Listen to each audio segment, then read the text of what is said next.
স্কুলে যাওয়ার সময় হয়েছে। আমার ব্যাগটা দাও তো। এই নে মা তোর ব্যাগ, ব্যাগের ভিতরে টিফিন আছে, সময় মতো খেয়ে নিস।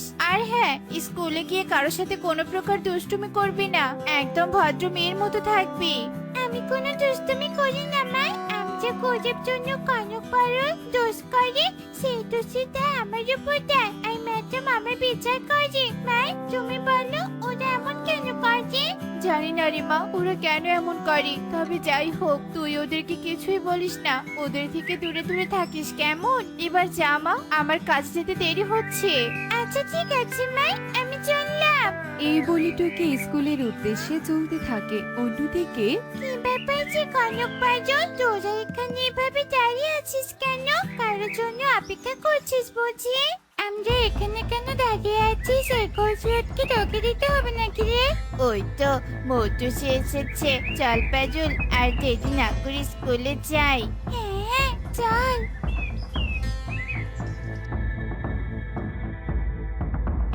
এই গরিব টুকি, তুই আমাদের সাথে যাচ্ছিস কেন? তোকে না একদিন বলেছিলাম আমরা যে রাস্তা দিয়ে স্কুলে যাব তুই সেই রাস্তা দিয়ে একদম যাবি না, অন্য রাস্তা দিয়ে যা বলছে। কেন যে পাজন, এই রাস্তা দিয়ে গেলে কি হবে? আর তাছাড়া এই রাস্তা দিয়ে স্কুলে সহজে আর তাড়াতাড়ি যাওয়া হয়। আর কোথায় লেখা আছে এই রাস্তা দিয়ে শুধু ধৈর্যে যাওয়া যাবে, গরিবদের যাওয়া যাবে না? কোথাও লেখা নেই। আমরা তোকে এই রাস্তা দিয়ে যেতে না করেছি মানে তুই যাবি না। তুই যদি এই রাস্তা দিয়ে যাস তাহলে আমরা স্কুলে গিয়ে ম্যাডামকে তোর নামে বিচার দিব। তখন ম্যাডাম দেখিস তোকে কি করে। না যে ম্যাডামকে বিচার দিস না, আমি চলে যাচ্ছি অন্য রাস্তা দিয়ে, তোরা যা। এই বলে টুকি ওই রাস্তা থেকে অন্য রাস্তার দিকে চলতে থাকে। এদিকে কনকরা ওই রাস্তা দিয়ে স্কুলে যেতে থাকে। এভাবেই কিছুক্ষণ কেটে যায়। টুকি আনমনে সামনের দিকে চলতে থাকে। ঠিক তখনই টুকির কানে একটা আর্তনাদ এসে পৌঁছায়। বাঁচাও, আমাকে বাঁচাও, কেউ আমাকে মুক্ত করো, দয়া করে মুক্ত করো, আমি বাঁচতে চাই, বাঁচাও আমাকে। আজকে কিভাবে আর্তনাদ করে বাঁচতে চাইছে? আশেপাশে তো কাউকেই দেখছি না। কে কে বাঁচতে চাচ্ছ? সামনে এসো, আমি সাহায্য করব। আমি সাহায্য চাচ্ছি, আমি যে তোমার সামনে যেতে পারবো না, আমি যে বোতলে বন্দি। আমি সামনে আসতে পারবে না? তা তুমি কোথায় আমাকে বলো, আমি তোমার সামনে যাচ্ছি। আমি তোমাকে দেখছি, এই তো আমি তোমার সামনে ঝোপের মাঝে পড়ে আছি, দয়া করে আমাকে বোতল থেকে মুক্ত করো।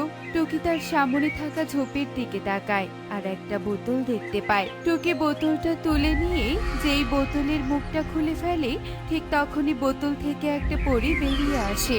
উফ বাবা, অবশেষে আমি মুক্ত হতে পারলাম। তোমাকে অনেক ধন্যবাদ পাখি, তুমি আমাকে সাহায্য না করলে আমাকে বোতলে বন্দি হয়ে থাকতে হতো। এত ধন্যবাদ দিতে হবে না বৌদি, আমার মামিকে শিখিয়েছে কেউ বিপদে পড়লে তাকে সাহায্য করতে। তুমি তোমার মায়ের শিক্ষায় রপ্ত করেছো, এটা শুনে মুগ্ধ হলাম। তোমার এই মহৎ কাজের জন্য আমি তোমাকে উপহার দেব। বলো তোমার কি চাই? আমার তো কিছুই চাই না বৌদি, আমার কিছুই লাগবে না। তুমি উপহার দিতে চেয়েছো, এতে আমি অনেক খুশি। তুমি এতটুকু বয়সে কি সুন্দর কথা বলো, তোমার কথা শুনে আমি মুগ্ধ হলাম। তুমি উপহার না চাইলেও আমি তোমাকে দিব। এই নাও টুকি, এটা একটা জাদুই খাতা। এই খাতায় থাকা কাগজগুলো তোমাকে সাহায্য করবে। তুমি এই কাগজগুলো দিয়ে যে কোনো জিনিসের আকার বানালে তা বাস্তবে পরিণত হবে। তাই নাকি? হ্যাঁ তাই। পাখি, আমার যাওয়ার সময় হয়েছে, তুমি থাকো, আমি চললাম। এই বলে পরি টুকির কাছে বিদায় নিয়ে চলে যায়। টুকি পরীর দেয়া খাতাটা ব্যাগে রেখে আবারও স্কুলের দিকে চলতে থাকে। এভাবেই বেশ কিছুক্ষণ কেটে যায়। আটার গাছে তোতা পাখি ডালিম গাছে মো, আটার গাছে তোতা পাখি ডালিম গাছে মো। আজে পরীতে খাতাটা দিয়েছে, দেখি তো সেই খাতাটা সত্যি সত্যি কাজে কিনা। টুকি পরীর দেয়া খাতা হাতে নিয়ে সেটা থেকে একটা কাগজ ছিঁড়ে আর সেই কাগজ দিয়ে একটা ফল বানায়, আর সাথে সাথে সেই ফলটা বাস্তবে পরিণত হয়। আজে বাপরে, পরী তো সত্যিই বলেছে এই খাতায় কাগজ দিয়ে চা বানাবো তাই বাস্তবে রূপ নেবে। চাই চাই এই খুশির সংবাদটা মাকে গিয়ে বলি। মাই মাই, একটা খুশির সংবাদ নিয়ে এসেছি। মাই শুনতে পাচ্ছো? মা? হ্যাঁ শুনছি, বল কি বলতে চাস রে মা? আমি একটা খুশি সংবাদ নিয়ে এসেছি। কি খুশি সংবাদ শুনি? টুনির কথায় টুকি খুশি মনে পরীর কথা আর পরীর দেয়া খাতার কথা খুলে বলে। ও তাই, তা বেশ, যা খাতাটা ঘরে নিয়ে গিয়ে ভালো করে রাখ। মা, তুমি কি হয়েছে? তুমি আমার কথায় কোনো গুরুত্ব দিচ্ছ না কেন? মনে হচ্ছে তুমি অনেক চিন্তিত। তুমি কি নিয়ে এত চিন্তা করছো মা? আমাকে বলো।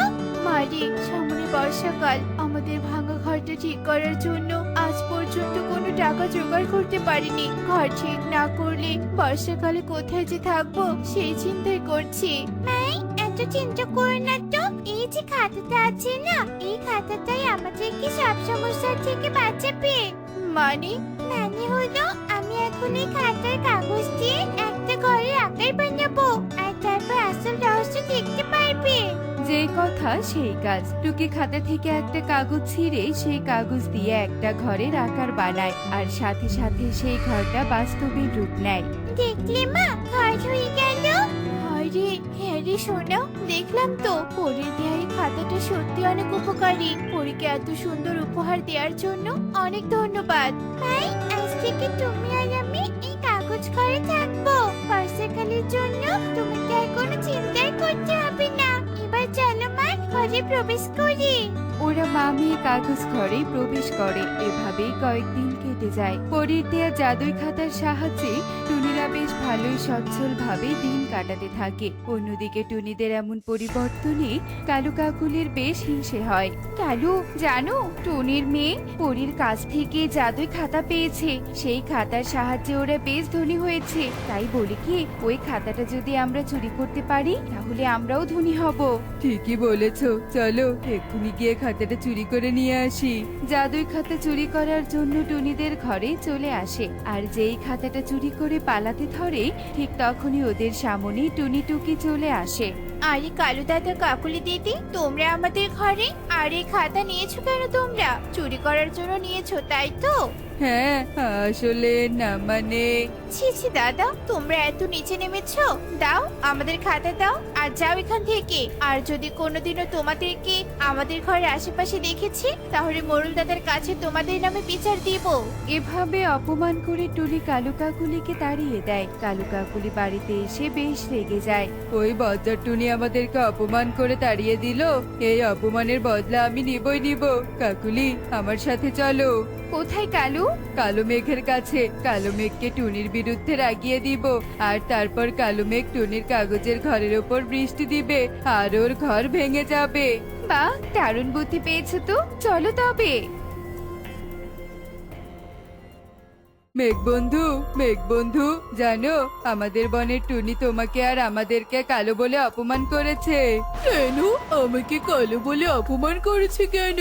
টুনি একটা কাগজের ঘর বানিয়েছে, সেই ঘর দেখে আমরা বলেছিলাম বৃষ্টি হলে ভেঙে যাবে। এই কথা শুনে টুনি বলেছে তুমি নাকি অনেক বজ্জাত কালো মেঘ, তুমি বৃষ্টি দিয়ে ওর ঘরের কিছুই করতে পারবে না, আর তুমি নাকি বৃষ্টি দিতে গেলেই টুনি তোমাকে বেঁধে রাখবে। কি? এত বড় সাহস ওর? আগে তো কালো বলেছে, তার উপর আবার বেঁধে রাখতে চেয়েছে। আমি এক্ষুনি গিয়ে বৃষ্টি দিয়ে ওর ঘর ভেঙে ফেলবো। এই বলে মেঘ রেগে মেগে টুনির কাগজের ঘরের উপরে চলে আসে আর প্রচন্ড বেগে বৃষ্টি দিতে থাকে। এভাবেই বেশ কিছুক্ষণ কেটে যায়। টুনি এমন বৃষ্টি দেখে মেঘের কাছে চলে আসে।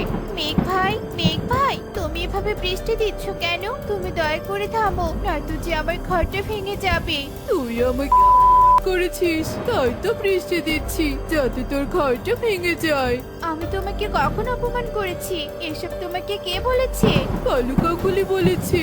না না মেঘ ভাই, আমি তোমাকে অপমান করিনি, এইসব ওরা মিথ্যে বলেছে। আসল সত্যিটা তো ভিন্ন। এই বলে টুনি কালু কাকুলির অপকর্মের কথা মেঘকে খুলে বলে। সব শুনে মেঘ বলে, কি? এত বড় মিথ্যে? আমাকে দিয়ে অন্যায় করতে চেয়েছিল, আজ আমি ওদের ছাড়বো না। মেঘ এবার কালু কাকুলির উপর রেগে যায় আর কালু কাকুলির কাছে চলে আসে আর ওদেরকে ওদের অপকর্মের শাস্তি দেয়।